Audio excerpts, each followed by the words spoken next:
download this game. I connect it to my phone, and then I can directly play this nice game over here. And you do have all these physical buttons. Oh, it's pretty good. Yeah. Those are important. Yeah, it's good for still to have a little bit to touch and to feel. This You is what feel our it. customers Very really intrigued. appreciate. The strategy of electrifying Taiwan. For us, it's very important because, there's a roadmap from the government, 2040, 100 cars should be electrified. In 2026 or next year, are you guys coming out with a killer lethal weapon? A super Audi car that will destroy the whole market? Are you coming out with one like that? I wouldn't. A Michael Jordan car. Michael Jordan Audi car. I think Michael Jordan would love those cars that we will launch this year, next year. So any super product coming out? Yeah, so there will be some sports cars that we launch without announcing it. Wow， 欢迎来到Yahoo汽车名人堂，我是 Dennis。今天访问这位人是 Mr. Audi for past 5 years in Taiwan。据说他从小呢就跟着奥迪长大，他血里面应该有奥迪的 DNA。从他的角度看汽车世界一定很不一样。奥迪大神就是你。Hi, I'm Rahil.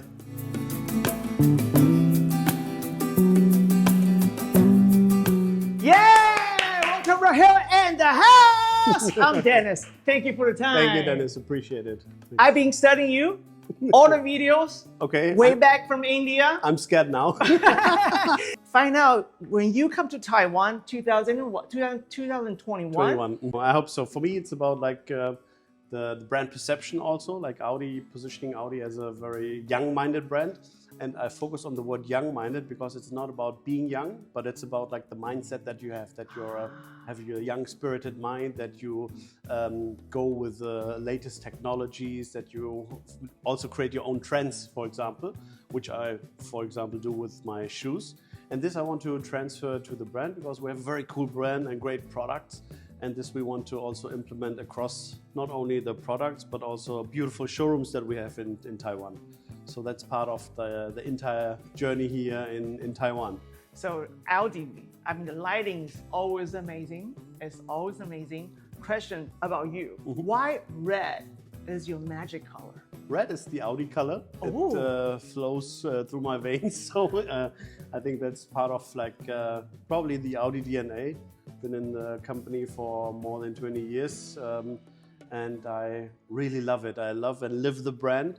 Red, of course, does not only stand for Audi, but also for Audi Sports. We have nice sport products as well. Be honest.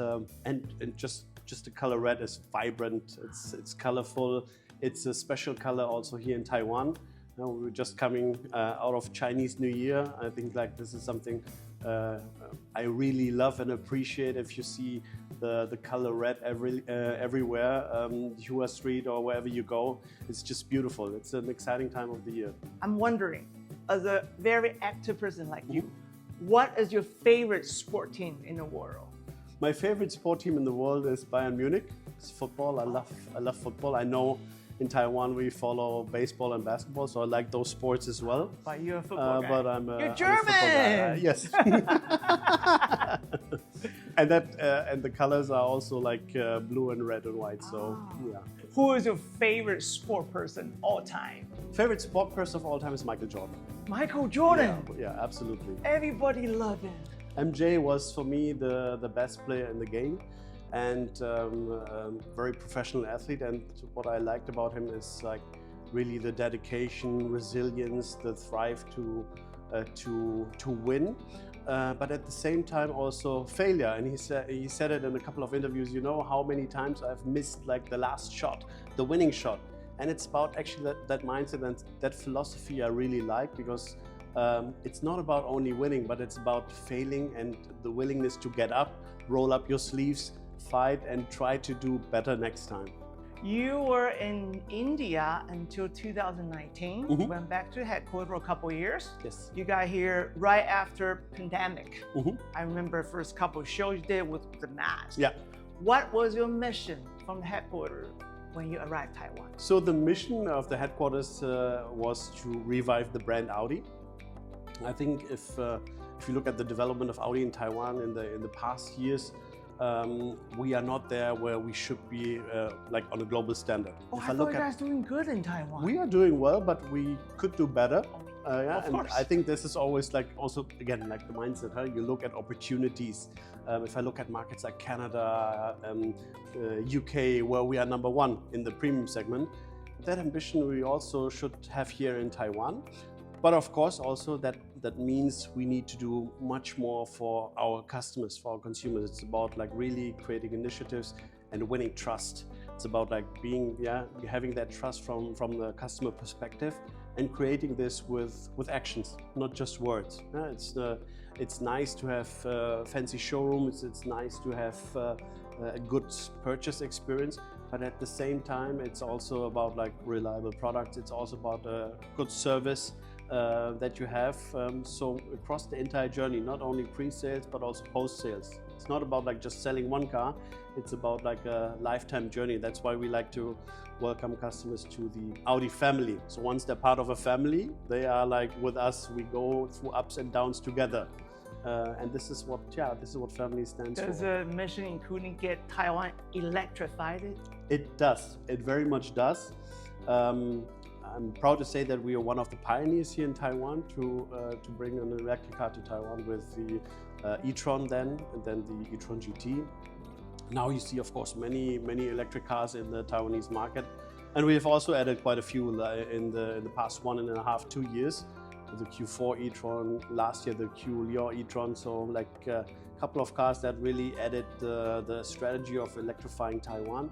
For us, it's very important because there's a roadmap from the government. 2040, 100 cars should be electrified. The policy in different countries. Yeah, and of course, this is one of those things where we look at, but at the same time, also we believe that's the right thing to do to lower the carbon emissions in Taiwan. And part of this is, of course, looking at. What is your favorite drive in Taiwan? My favorite drive is. Early mornings outside in the mountains, go to Ilan, have a cup of coffee and meet with some other Audi customers, Audi community. So I think that's a nice drive. In your lifetime, top 3 Audi you pick? RS6 is the first one for sure. That's always my favorite. That's the sports car because it combines a sports car with family. That I really like. It's probably my favorite car. Second favorite? The second one is the Audi TT. Oh, of course. Yeah, because this is like an icon. Yeah, when we brought it end of the 90s, this car created like such huge buzz from a design perspective because it was new, it was a round shape, it was a coupe, sporty, progressive, and also positioned Audi actually where you see Audi today in many markets. Gotta have a roadster, And your favorite EV? S6 e-tron, for sure. It's the newest car in our portfolio. I just love it. It's very quick, responsive, has the beautiful digital display. If I like being a driver, obviously. If you have a co-passenger, the co-passenger can play some games. So I like to take my son on a drive. He can play the games. I drive. I enjoy the driving of the car. It's beautiful inside out. Also outside, the OLED technology, the lighting is something which I think for us as a brand, we've created this in beautiful harmony with the design language of the car. Wow. Everybody's going electrified, EVs. According to Bloomberg, there is an adjustmental period for EV right now. Do you feel it? We feel it in the past years. To be honest, I have to also say last year was still a year of like stagnation for electric vehicles. And this is partially also because we had obviously from a political landscape perspective, a lot of discussions on policies. There was quite some uncertainty from consumers. What is going to happen? Are tariffs going to change? Are they not going to change? Finally, there was a decision to support ICEs, combustion engines, with 50,000 NTD, which I personally think is not the right step if you want to promote EVs. If you want to keep on promoting EVs, and this is what we want, what also the government supports, we should also make sure that there are sufficient subsidies to support the EVs. What is good is that there's an extension for the subsidies. I think this is something which we highly appreciate from the support of the government, that they have like extended the EV subsidy overall. but the gap to ICEs was getting smaller a little bit, so we would of course appreciate if there's another boost for electric cars. Still, I believe that's the future, because while you see now in Taiwan, if you look at Highway 1 and Highway 3, there are many charging stations that have come up. For us as a brand, it's very important to have created like an ecosystem. So if you have like the Audi Taiwan app, in the next 2 weeks you will be able to reach more than 500 locations just with that app. You can scan the QR code and charge. This is why we have partnerships with companies such as EV Oasis. It's a good thing to have, and it's convenient for the customer, because there are like many reasons why customers don't want to buy an EV. Charging problem. Exactly, range anxiety. Actually, they think it's charging problem or like range anxiety. That's the biggest fear of customers. They say, oh, what do I do if I run out of juice, no battery? But the reality is that charging stations have now been like set up from north to south. If you go from Taipei even down to Kenting, you have sufficient charging stations. And on the other hand, you have cars that have a huge range. I take the A6 e-tron. Alior e-tron has up to 756 kilometers of range. It's 700. Huge. Yeah, this is huge. Of course, in reality, depending on how you drive, you use air conditioning, accelerate, and so on, it may be less, but still, you need maximum one charge to go down to Kenting. And if you're driving very efficiently, you can also make it down. That means you racer efficiently. Should always stick to, of course, the speed limit, but like acceleration can also mean like, okay, the battery is getting lower. Like petrol car, you drive faster, exactly, your gas run out even faster. at the traffic light, so that's what it means. But yeah, I think this is something where people don't have to be afraid of, because it's a good opportunity to drive in an electric car. You have sufficient charge, you make one rest. You can do it at an Audi dealer in Taichung, for example. You can do it at any of the charging stations with EV Oasis. Use the My Audi app. Of course, we welcome our customers to our dealerships in Central and South. We have a few where you can just charge and enjoy your cappuccino with the Audi brand, with the nice 4 rings on the cappuccino, and drive and continue your drive down to the south. So to you, is Taiwan ready for EV? Absolutely ready. Oh. We're absolutely ready. We're in the middle of the EV race. So we're worrying too much. We're worrying too much, right? I think it's also human nature. I also have to say we need to understand that people are scared. So we do our best to educate and say, hey, there's no need to be afraid. But it's also our responsibility. So I take that also as my mission to really explain this to customers who are scared. On the other hand, I have to also say, if you don't want an EV, we have many ICEs in the portfolio. The petrol cars. The petrol cars, which we are also adding. So we will add more petrol cars, of course, even this year.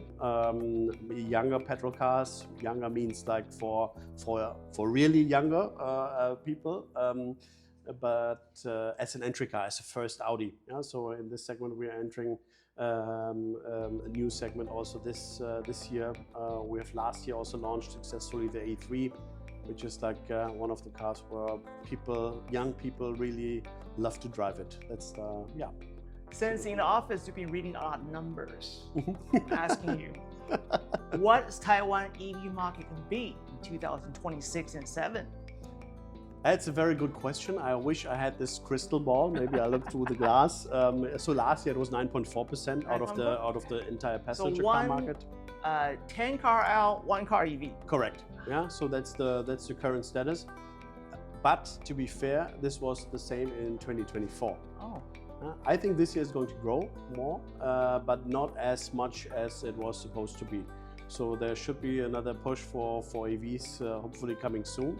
I think once people have realized also, okay, that EVs are the go-to product as well, it will increase steadily. But my suggestion is also to really increase the support for EVs to make sure that more and more EVs are seen on Taiwanese roads.